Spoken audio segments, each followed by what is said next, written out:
think so. Right everyone, my name's Charlotte Wood.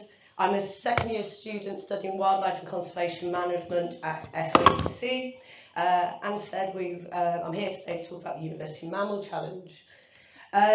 So briefly, the Mammal Society's annual competition sees teams of students, up to 5 people, recording the mammals on their campuses.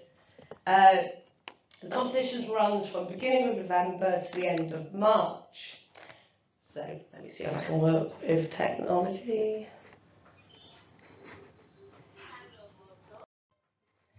So I've got here how the point system works. We have a 1 kilometre diameter circle to work in from our campus. We have 4 mandatory transact surveys to do, which are half a kilometre each. Then we have various ways to collect data. So this can be some camera traps, footprint tunnels, acoustic recorders, extra points for doing 4 transects again, and then we can do extra transects of 250 metres as well. And then there's a failure to survey all 4 transects, which I do have to say a couple of teams have got that points.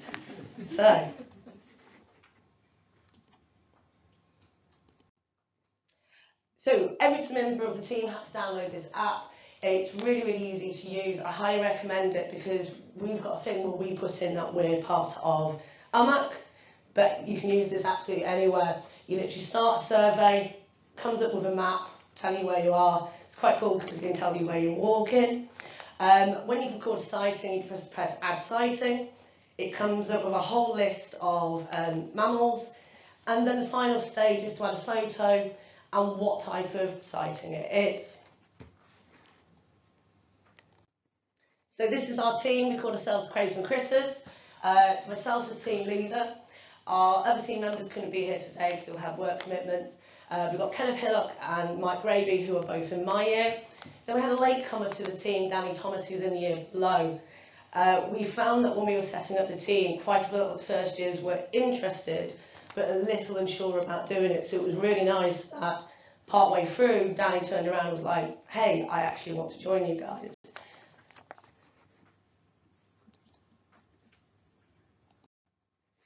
So first things first, we managed to get training thanks to Nick Littlewood for putting us in contact with Maura from Scottish Badgers. We'd done a thing where we had to decide where are we going to do the surveys. Could we use the main campus or Tulloch Farm, which is part of SOUC, but unfortunately they're too far away to overlap them both. We knew at Tulloch Farm there was a badger set, and we went and scoped out whether it was active. Because of this, Maura then used it as a place to do training with it. There we learned absolutely loads. So we learned all about tracks and signs, we learned about what they eat, what to look for, their digging styles, absolutely everything we really needed to know to get us started. This also gave us a real big boost because we could look at things like digging signs and start to go, well, that's badger, that's rabbit. We could tell the difference. So it gave us a lot of information that we could use across the board. So the main way that we've been gathering points is doing our transects. And I've got, so here are 4 mandatory transects. Transect number 1 is in yellow, that's the Arboretum. I looked after that one personally. In green, which is the field, that was done by Kenneth. Blue is Galburn, which was Mike. And then between all of us, we would look after the red one, which is the Golf Course Road.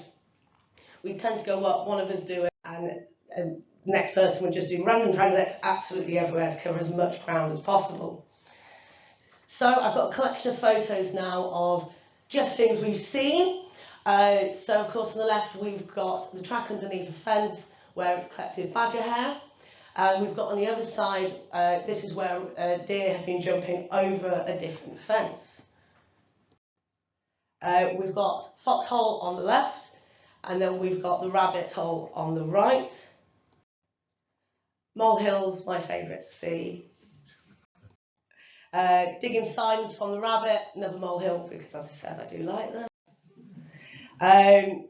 So, very, very faintly, these are our tracks made by some mammal. We're not 100% sure. We think they're in use by multiple mammals. but I'll come on to this a little bit later.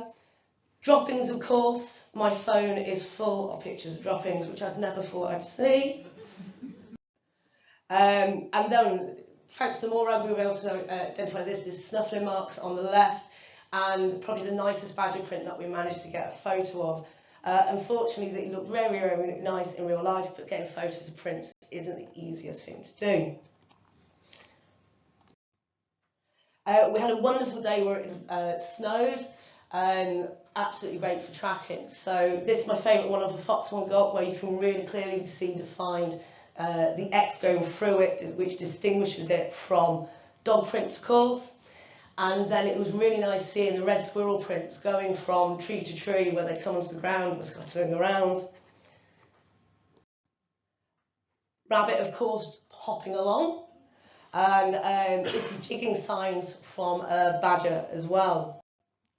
My favourite photo from pretty much all of them, this one here has the deer going in one direction and then the red squirrel hopping along across it. So we managed to, first of all, thanks to Nick, managed to get borrow 2 camera traps from the North and East Scotland Biodiversity Partnership, and this really started elevating it. From that, we started getting more and more cameras in. We had a total of, I think, 8 out at once. We'd put them out for a week, rotate them around, trying to cover as many habitats as much as our survey area as possible. So I've picked out, oh, I forgot about this slide, sorry guys. What we did was, once we upload it to Mammal Web, we then classify what's going on in the photos. And you can see here, so most sightings was wood mouse, really nice how many sightings of red squirrels we got, but also you can see everything else. So some of my favourite pictures. Fox, badger, which I was really excited to see. Deer, of course. Deer, I had absolutely hundreds of rabbits as well. Fox and badger again. Mike, who'll be talking in a minute because he's done a lovely little video for us as well. He put one of his camera traps next to the squirrel feeding box he'd done. This is my personal favourite because we had so many pictures. This was the moment where the squirrel realised he could open it and get in it, and it would be easier to feed from. Deer, of course. We also borrowed from Nick Littlewood a couple of small mammal boxes. I chose these ones because it's like Action Mouse. It was pretty much all wood mouse that came, but we did have one visitor of the rat. So a couple of the things we did, Kenneth made these footprint tunnels. Didn't have too many results, it was all wood mouse again. Some places we're leaving them nothing, but we do keep rotating them around. And audio muffs. So thank you to both Michelle Kennedy and Owen Salway for lending us audio muffs. Unfortunately, the weather was against us when we were putting them out. Well, not putting them out because it's torrential rain. We managed to get them out for a couple of days because the weather was just on the cusp. Unfortunately, we got nothing, and by the next day the temperature dropped too much to put them out again. So I have, next slide, a short video from Mike, who's going to be explaining what he's been doing as part of the University Mammal Challenge. So I think this is what I have to do. Hello everybody, my name is Mike Raven. I'm a wildlife conservation manager. Yes, I use it in the UMAC challenge. Oh, there we go. Thank you very much for the opportunity to speak to you about my experiences, and apologies that I can't be there in person. Fortunately, work commitments keeping me away. One of my volunteer activities is to look after some squirrel feeder boxes on campus on behalf of Thames Government for Squirrels. I started that a couple of months before the UMAC challenge began. 2 of the boxes are on the Gow Burn, which means that they present an ideal opportunity for one of the mandatory transects for the parents. Just simply walk between them and record what I see on the Mammal app. Initially, when I started that volunteering experience, there was no bait being taken and no squirrel detections from any of the boxes on campus. But the bait that was getting cleared out was getting eaten. It was disappearing very quickly. I was wondering what was taking it, particularly in case we were missing squirrel detection because they were just taking the bait off the floor and ignoring what was in the boxes. So I got a pretty cheap trail camera that I put on campus and strapped to the base of a tree next to one of the boxes, pointed it down on the ground to look at what was taking the bait. You can see from the pictures that it was things like jays, magpies. We also had some blackbirds, some robins, and some wood mice. Now, the eagle-eyed amongst you might notice that those time stamps don't look any spooky. That's because the way that the time stamp is set on the camera is pretty difficult to get your head around, and I've never managed to be successful. And when these images were taken, we got no detections whatsoever at the actual squirrel bait box. I took the camera home, downloaded the pictures, and then set it back up on the next visit to the squirrel box to change the bait. And during that particular week, we actually got squirrels detected at the box. So I got home really excited with the camera, waiting to see what I'd taken pictures of. And unfortunately, the camera failed, the memory card was broken. So we knew we were getting squirrels now, but I got no images. So got on your memory card, and then put it at a different box, which could start to get some detections as well. As you can see, strapped to a tree is a cheap camera because the student I'm a bit concerned about strapping £50 to a tree and walking away and leaving it and expecting it to still be there a week later. The purpose of the image of the strange looking individual there is that you can see that there's only about a 40-minute delay from the setting of the camera in the bait box and the first visit by a squirrel to the feeder. Over the course of the week that the camera was set up there, we got a number of interesting images of squirrels and indeed of wood mice and what have you getting into the box and eating some of the bait. We also got some interesting video of a squirrel that was taking the bait and then there they were just making out in the corner there. Sorry. What I made out of this challenge? A number of things. Firstly, it's been an opportunity to put some of the skills that have been brought to us on the course by the likes of the amazing Dr. Nick Littlewood into some practice. It's given me an opportunity to use my camera to answer some questions that I had, and also an understanding that you can really use some investigation without really hardcore information like the time stamps and what have you. It also helped me to massively improve my Mammal ID skills, particularly from signs and prints of mammals on the Galburn. I'm also using the Mammal map app a lot more outside of the transit now, so that's encouraging me to contribute more to Mammal recording when I'm out and about, not doing UMAC stuff. And it's also left me with a question now, because we're now getting detections of both squirrel boxes on the Galburn. Do we have one squirrel that's visiting both, or do we have a population of a couple of squirrels that's using them? And that will be a question I hope to answer in the near future. Thank you very much for the opportunity to speak to you today. I hope you found that informative, and I will now pass you back to John. Hello. My name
So I'm just going to turn the volume down because I think that's a bit loud.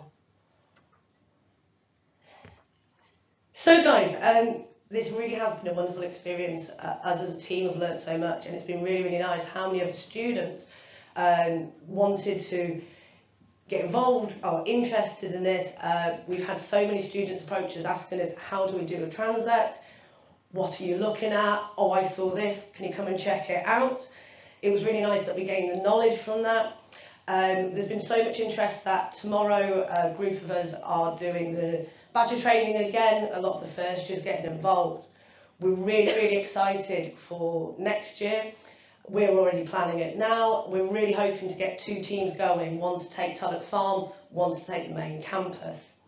So just last of all, it's just a big thank you, first of all, for the Mammal Society for putting it on, Eileen for giving us use of her audio muff, as well as Rochelle Kennedy, training from Scotland Badgers, and then borrowing camera traps from both the RSPB, North East Scotland Biodiversity Partnership, and the many students who also lent us their camera traps. Thank you very much, everyone.